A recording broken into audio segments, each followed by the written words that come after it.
여러분 지금 이 영상 보시기 전에 딱 한 가지만 물어볼게요. 여러분이 결혼하고 나서 가장 무서웠던 게 뭔가요? 시댁 어른들한테 밉보이는 거요? 명절에 혼자 부엌에 갇히는 거요? 아니면 내가 아무리 잘해도 다른 누군가와 끊임없이 비교당하는 거요? 오늘 제가 들려드릴 이야기는요. 단순한 고부 갈등이 아닙니다.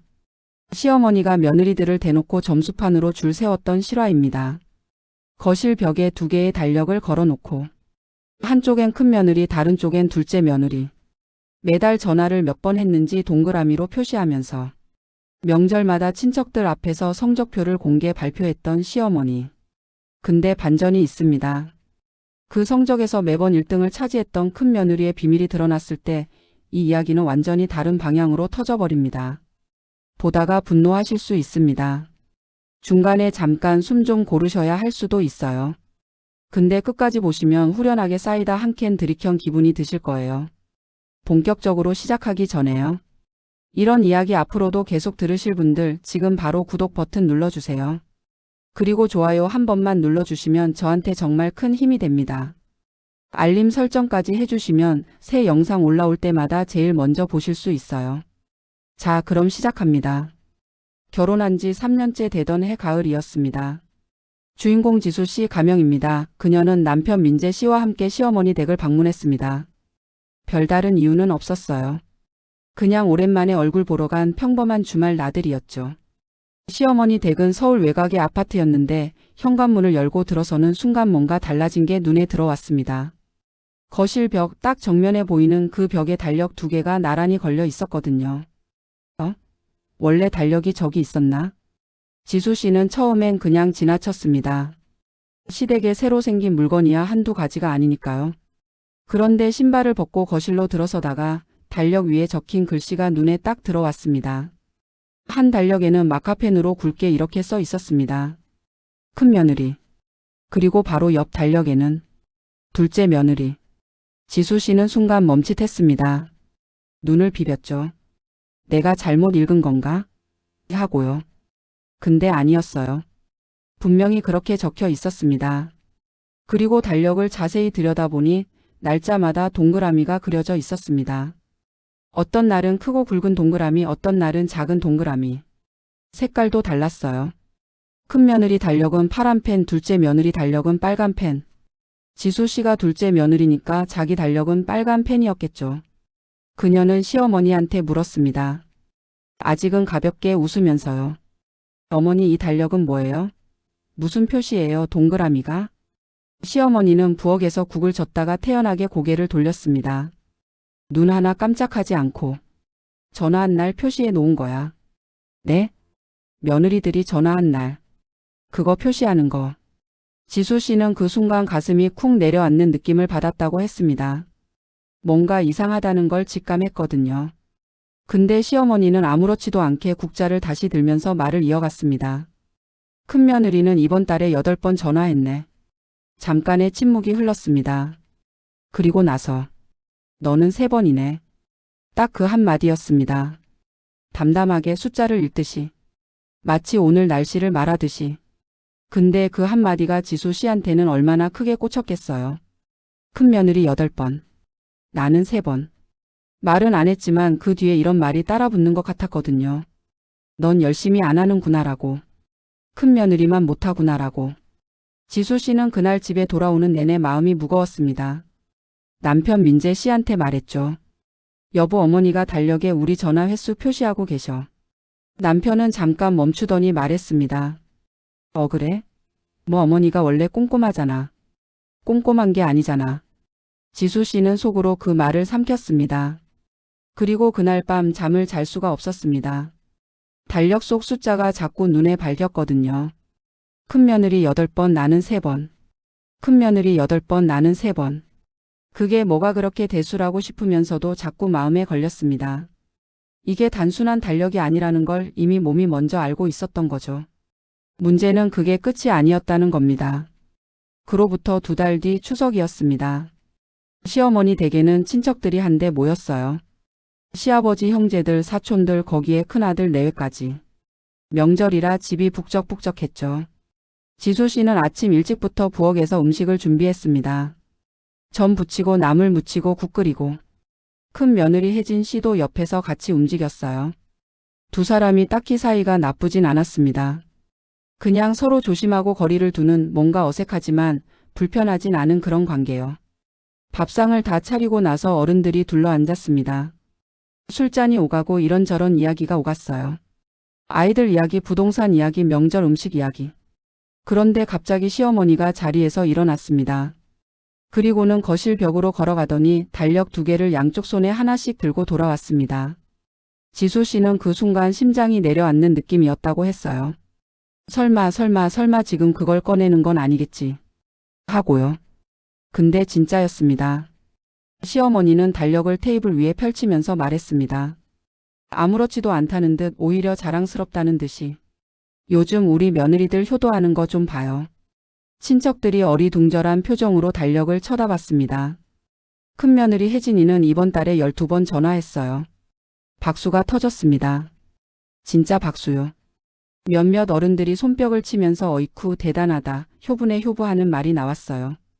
혜진 씨는 어색하게 웃으면서 고개를 숙였습니다. 그리고 시어머니는 다른 달력을 들어 올리며 말했습니다.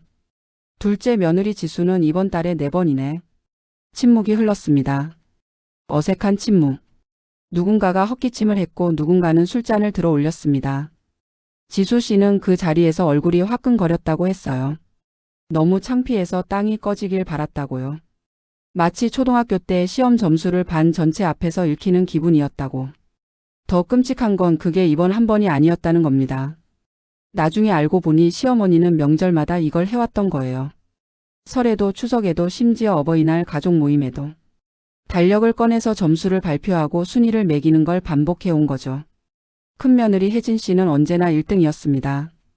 그리고 지수 씨는 언제나 꼴찌였어요. 지수 씨는 그날 저녁 화장실에 들어가서 혼자 울었습니다. 소리 안 나게 세면대에 물을 틀어놓고. 내가 뭘 잘못한 걸까?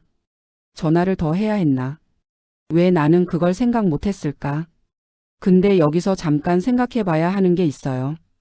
결혼한 성인 여성이 자기 일 다 하면서 일주일에 한 번씩 전화하는 게 그렇게 잘못된 건가요?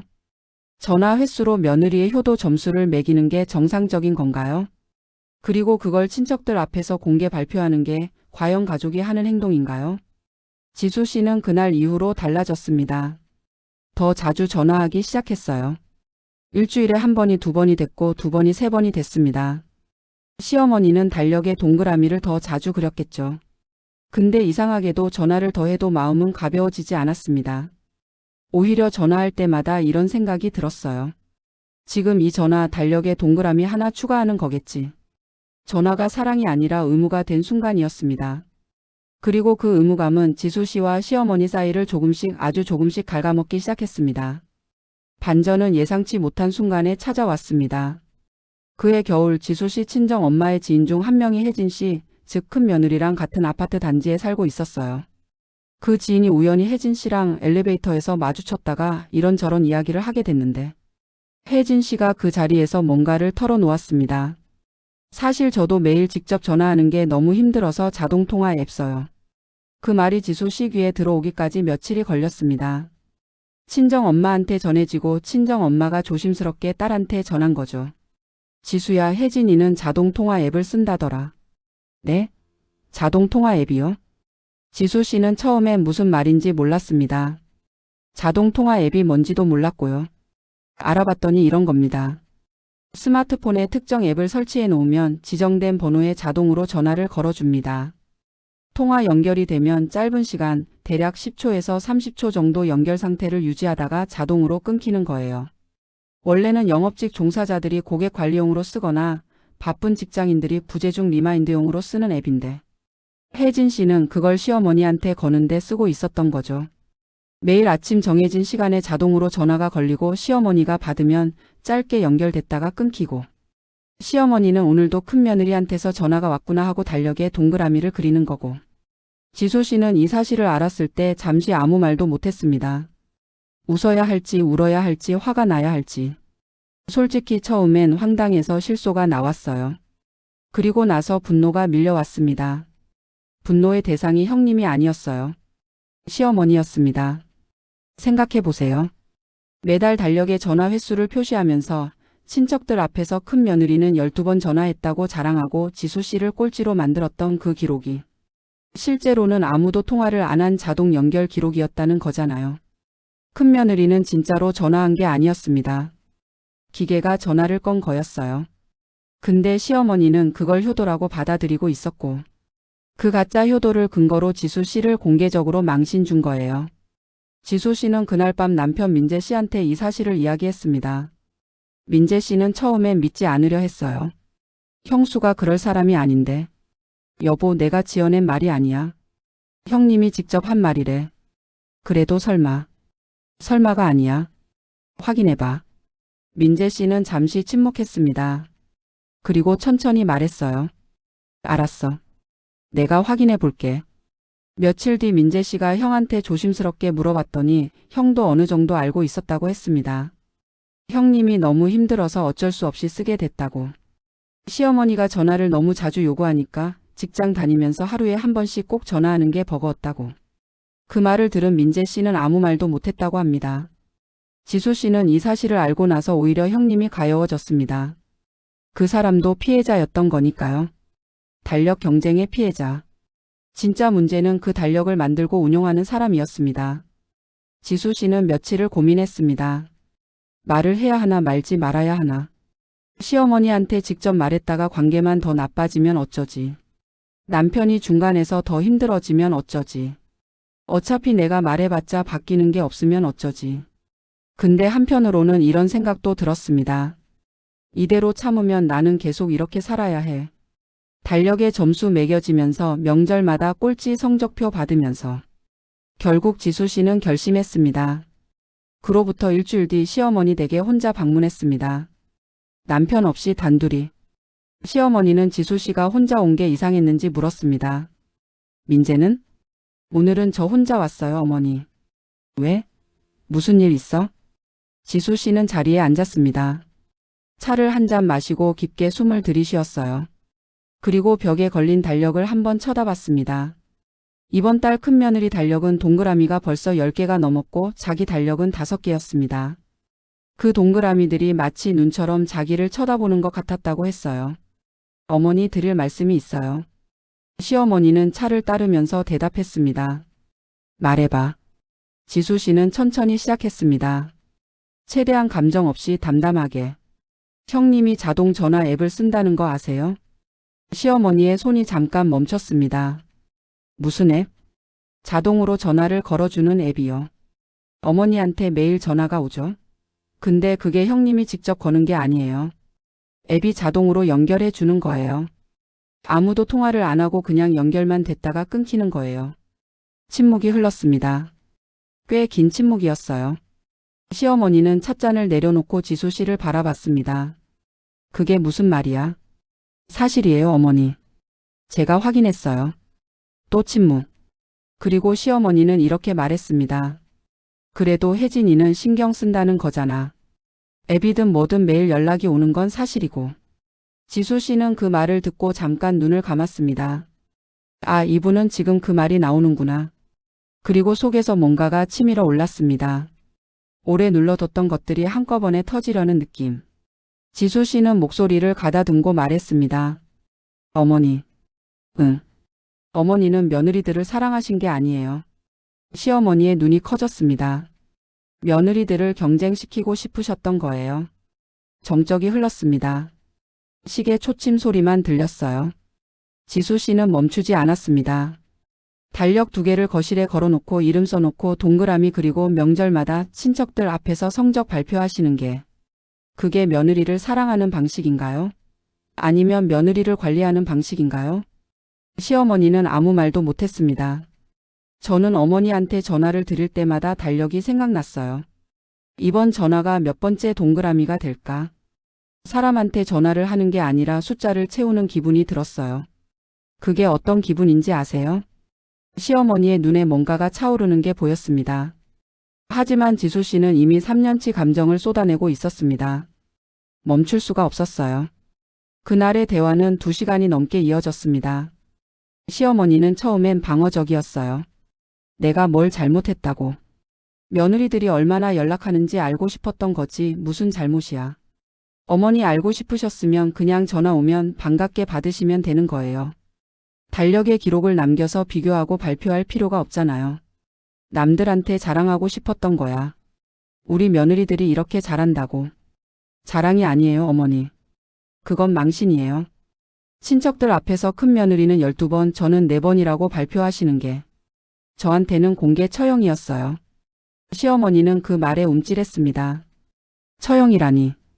그런 말이 어딨어. 그 자리에서 제가 어떤 기분이었을지 한 번이라도 생각해 보셨어요? 저도 아침 일찍부터 음식 준비하고 하루 종일 부엌에서 일하고 겨우 자리에 앉았더니 점수 발표를 당하는 거예요. 시어머니는 잠시 말이 없었습니다. 그리고 지수 씨는 말을 이어갔어요. 그리고 어머니 한 가지 더 말씀드려야 해요. 형님이 자동 앱을 쓴 게 잘못된 거 맞아요. 근데 왜 그렇게까지 하셨는지 생각해 보셨어요? 하루에 한 번씩 꼭 전화하지 않으면 달력에 표시가 안 되고 나중에 성적이 낮으면 친척들 앞에서 망신당하니까. 그게 무서워서 기계한테 맡긴 거예요. 어머니가 만드신 환경이 그렇게 만든 거예요. 그 말이 시어머니한테 꽂혔던 것 같았습니다. 오랫동안 아무 말이 없었으니까요. 지수 씨는 조용히 마지막 말을 꺼냈습니다. 어머니, 저는 어머니가 싫은 게 아니에요. 저는 이 집에서 가족이고 싶었어요. 근데 3년 동안 가족이 아니라 며느리 번호 2번이었어요. 달력 오른쪽 칸에 들어있는 숫자요. 그 말을 끝으로 지수 씨는 자리에서 일어났습니다. 시어머니는 아무 말도 하지 못했어요. 지수 씨가 현관에서 신발을 신는 동안 뒤에서 시어머니 목소리가 들렸습니다. 아주 작게. 미안하다. 지수 씨는 뒤를 돌아보지 않았습니다. 돌아보면 울 것 같아서. 그냥 문을 열고 나왔어요. 엘리베이터를 타고 내려오면서 눈물이 흘렀습니다. 분해서도 서러워서도 아니었어요. 그냥 오래 묵혀뒀던 게 빠져나가는 느낌이었다고 했습니다. 그로부터 한 달 뒤. 시어머니 댁 거실 벽에서 달력 2개가 사라졌습니다. 남편 민재 씨가 먼저 알아채고 지수 씨한테 문자를 보냈어요. 어머니 달력 없어졌다. 내가 뭔 말을 한 거야? 지수 씨는 짧게 답했습니다. 해야 할 말 했어. 그 이후로 시어머니의 태도가 조금씩 달라졌습니다. 전화가 오면 횟수를 세지 않았고 명절에 친척들 앞에서 비교 발표도 없었습니다. 처음엔 어색했어요. 오랫동안 반복됐던 패턴이 갑자기 사라지니까요. 하지만 지수 씨는 그 어색함이 나쁘지 않았습니다. 적어도 이제는 전화를 걸 때 달력 동그라미 때문이 아니라 그냥 생각나서 거는 날이 생기기 시작했으니까요. 한 번이었지만 그것만으로도 충분했습니다. 지수 씨 이야기 들으시면서 어떠셨어요? 분노하셨죠? 당연합니다. 화가 나는 게 맞아요. 근데 저는 이 이야기에서 시어머니를 악인으로만 보고 싶지는 않습니다. 물론 달력 2개를 걸어놓고 며느리 점수를 공개 발표한 건 잘못됐어요. 명백하게요. 그건 변명의 여지가 없어요. 하지만 그 달력 뒤에는 나이 든 사람의 외로움이 있었을 거예요. 멀리 사는 자식들한테 잊히는 것 같은 두려움. 내가 중요한 사람인지 확인받고 싶은 마음.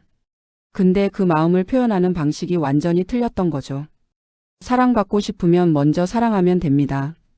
비교하고 경쟁시키는 게 아니라. 가족은 점수로 줄 세우는 사이가 아니에요. 어떤 날은 자주 연락하고 어떤 날은 뜸해지고. 그게 다 살다 보면 생기는 일이에요. 그 사이에서 서로를 신뢰하고 기다리는 게 가족 아닐까요? 그리고 지수 씨처럼요. 참을 게 있고 말해야 할 게 있습니다. 너무 오래 참으면 몸도 마음도 병들어요. 때로는 무서워도 해야 할 말을 해야 합니다. 그게 관계를 진짜로 지키는 방법이니까요. 지수 씨는 그날 울면서 집에 돌아갔지만 그날 이후로는 조금 더 가벼워졌다고 했습니다. 달력이 사라진 벽에는 나중에 시어머니가 꼭 그림 액자를 걸었다고 해요. 지수 씨는 그 액자를 처음 봤을 때 뭔가 뭉클했다고 했습니다. 꽃이 예쁘다고 한마디 했더니 시어머니가 수줍게 웃으면서 이렇게 말했대요. 너 좋아할 것 같아서 샀어. 그 한마디가 3년치 달력보다 훨씬 더 따뜻했습니다. 오늘 이야기 어떠셨나요? 공감되셨거나 비슷한 경험 있으신 분들은 댓글로 이야기 나눠주세요. 여러분의 이야기가 또 다른 누군가한테 위로가 될 수 있어요. 그리고 아직 구독 안 하신 분들, 지금 바로 구독 버튼 눌러주세요. 이런 이야기 앞으로도 계속 가져올게요. 좋아요 한번 정말 큰 힘이 됩니다. 다음 영상에서 만나요. 안녕히 계세요.